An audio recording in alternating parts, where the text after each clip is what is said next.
Mr. President.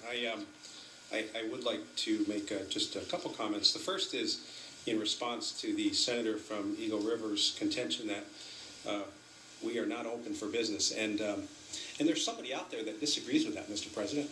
And that person would be the governor of the state of Alaska, who put an ad in the Petroleum News just a couple years ago saying, direct quote, Alaska, quote, "We're open for business," end quote.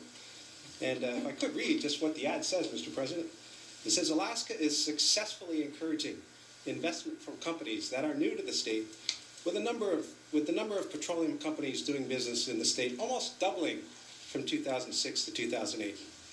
And then there's another section of the ad which says, "Legacy producers on the North Slope are investing in their own assets, leaving room for new players." So the statement was made that Alaska is closed for business. The governor, in his advertisements in the Petroleum News just a couple years ago, was saying exactly the opposite.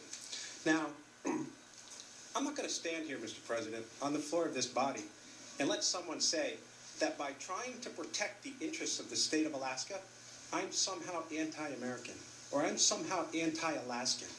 That's offensive.